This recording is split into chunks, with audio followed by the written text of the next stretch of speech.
All right, welcome back to the vlog. This thing just generates and generates and regenerates and replenishes. And here we are yet again before the entire world. Hello, welcome.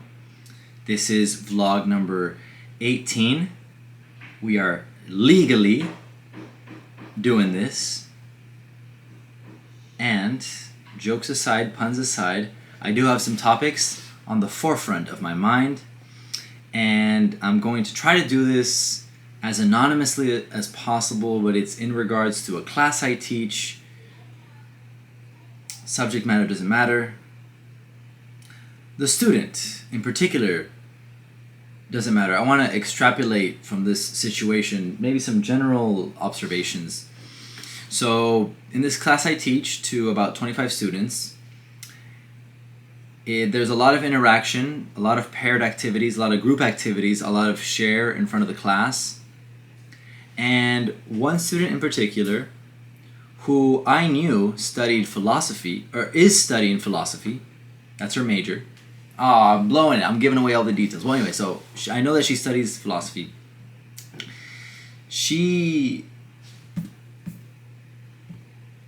I'm considering cutting this, but I won't because I've made a commitment to be monology.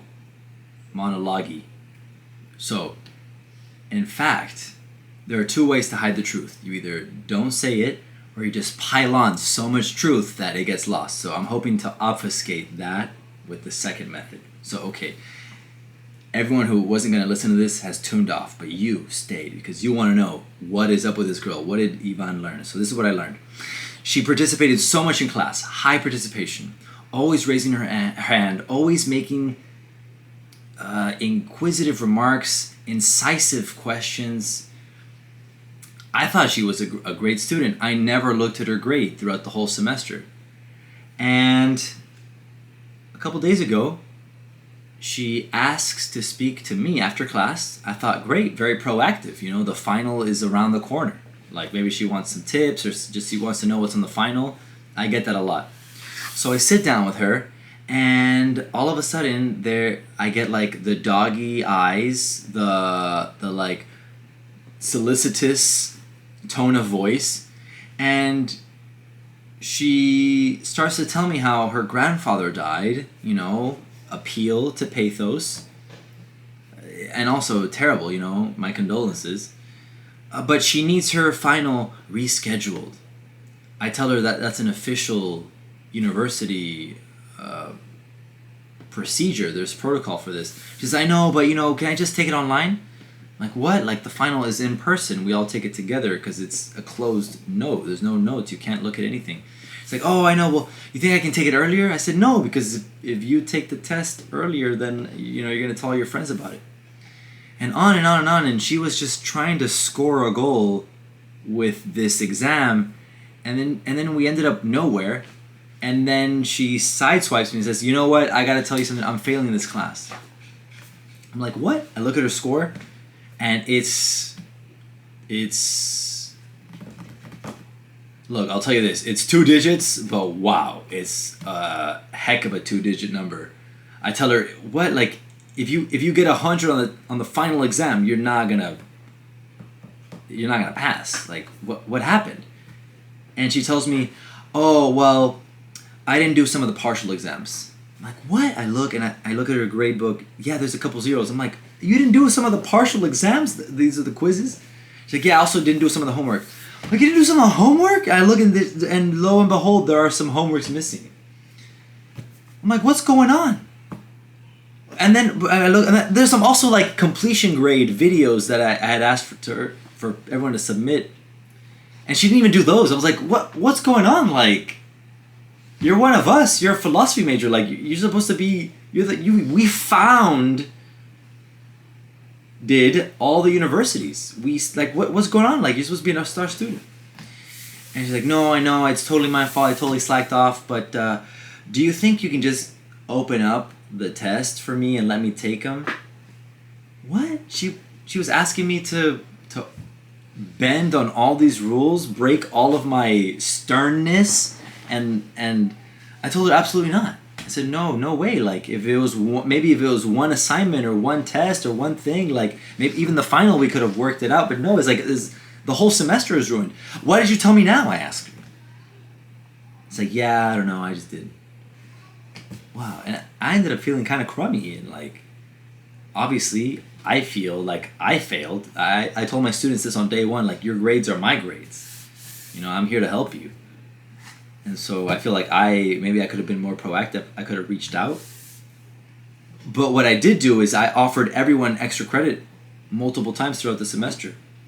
And I told her, what did you do? You didn't do any of the extra credits. I know you didn't. She's like, no, I didn't. I was like, why didn't you do it? She's like, well, because, you know, the deadline passed and then I thought it wasn't, you know. And I had to stop her because none of my extra credits have deadlines. Like, I give options to do things until the end of the semester. I was like, what, did you even read my extra credit opportunities? Because, like, there's no deadline on them. And she just gave me the blank stare for a second until she returned to the solicitous tone and wide eyes. Man, I felt disappointed. I didn't tell her that, but I did tell her, look, like, you're one of us. Like, what happened? And she, I don't know, just excuses. And yeah, the punchline is that 2 days go by and we meet again, and she just waits until the class is over, comes up to me again and says, oh, Professor, I was wondering if you had a change of heart. A change of heart? What, like, what does the heart have to do with this? I asked her. Like, if anything, I've been ruminating on the fact that you're a philosophy major and you should have, like, cared about this. So anyway, I learned a lot about what her goals are and why she absolutely needs to get a C in this class, which is not going to happen. And now she's going to go to her grandfather's funeral this weekend, and I feel bad if that's true, right? You know, benefit of the doubt, innocent till proven guilty. But I don't know. I've been teaching for 9 years, and I've come to be as stern as possible and as strict as possible. And to if there's a deadline, it's a deadline. I even told my students, like, the last couple weeks of class, like, if you're late by a minute, you're absent. You're just absent. I don't have that at the beginning. I do have some flexibility there. But I like to start off my classes all in Spanish. Fine. I'll tell you, I'll be specific. This is a Spanish class. I start my classes in completely all Spanish, and then later in the semester I loosen up and give some instructions in English. With absences, I'm opposite. I start totally, like, relaxed. Okay, fine, 15 minutes late. I even accept some, like, students who show up halfway through the class. Present. But then I tell them, look, the final is around the bend. If you're late by 10 seconds, the bus is left. You're gone. You're absent.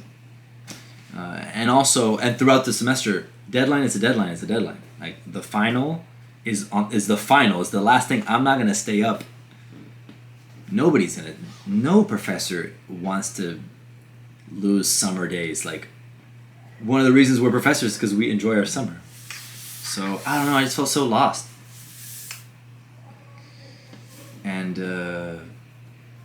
also just kind of shrug. I just kind of shrug it like, okay, well, if you're a student and you're watching this, my advice to you is make that request at the top of the hour, at the beginning of the class. Imagine if that student had walked up to me on day one. Professor, can you talk to me after class? Yes, of course. How can I get an A in your class? That would blow my mind. That student would be on my radar the rest of the semester. If she or a he asked me that simple question, how can I get an A in this class?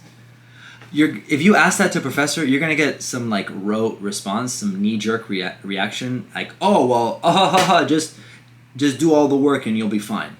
But deep down, that professor's gonna think, dude, like, there we go, gun ho. That's the attitude we need. And imagine, like, if she had asked me, what can I do to get an A? I would have had her on my radar, and I would have even kept up with her notes, and I would have noticed, look, like you're slacking. What's up?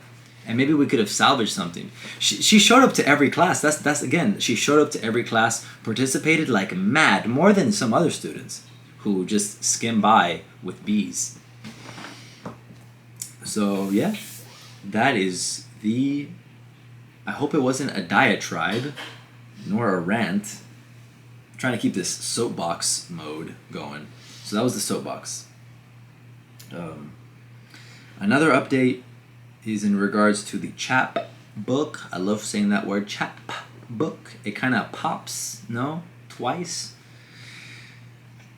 I got to a point in the editing where I don't want to touch it anymore. I made a list of contacts, people that I know who would enjoy it and can give me feedback, and who owe me a favor, or who I can owe a favor to. Just I shot off parts of the book, I shot off the whole book, and of note, I reached out to, geez, this is embarrassing, somebody who I had been seeing when I wrote some of the pieces. These are all from my New York period, as I put it. And I don't know, just revisiting some old stories from 2017, 2016, 2017, 2018, my New York years. You know, just stirred up a lot of memories, and how, you know, so when the vat of information and sensory, you know, and memories and imagination, it's all stirring. And then I'm also thinking, who can I ask to help me with this project? You know, my neurons just started firing. Oh, this person. So I reached out to her, and she left me on red. This was on Instagram, so kind of, I mean, it's only been 3 hours. It's funny because I sometimes think, man, nobody ever reaches out to me. Nobody ever asks me for anything. Like, I'm such a pariah. That's not true. Like, I had a totally random person from the other side of my program. You know, we're 3 concentrations in the program. Some people I just never see. And somebody who I never see, who's also graduating, asked me for some tickets to graduation because we get a limited number. I was like, yeah, sure. And so it's reassuring. It was reassuring to have somebody ask me for something. That's not weird, right? So, second life lesson. If you need something, reach out and ask for it, you know. How does the song go? Lean on me. So, just if you lean on me, you might get left on red. Says other people, I won't leave you on red. I always give feedback. Reminds me of the time somebody asked me for some publications. Is a friend of a friend asked me for some publications where she could submit work to. And I asked her to send me the work just so I can know, oh, well, like, I know a bunch of magazines. Let me just see what kind of flavor this is. And I thought it was very underdeveloped. I felt like, as I was reading her 10 pages, as I was reading the 10 pages, I just thought, dude, like, you took this out of the oven after like 20 minutes. Like, this cake is not done. Like, I wouldn't even put a toothpick in this. I didn't say it like that, but I said, hey, like, here are some ideas. Like, you know, take it or leave it. Just my opinion. You know, I try to put it in a box. By the way, here are the magazines that I think this would work for. I did give her what she asked for. And then, you know, just a bunch of unsolicited advice. I definitely wasted time. Hey, there's a little prince. Yeah. Folks, that's it for today. I got the guy who just barged in, so y'all take care. Peace.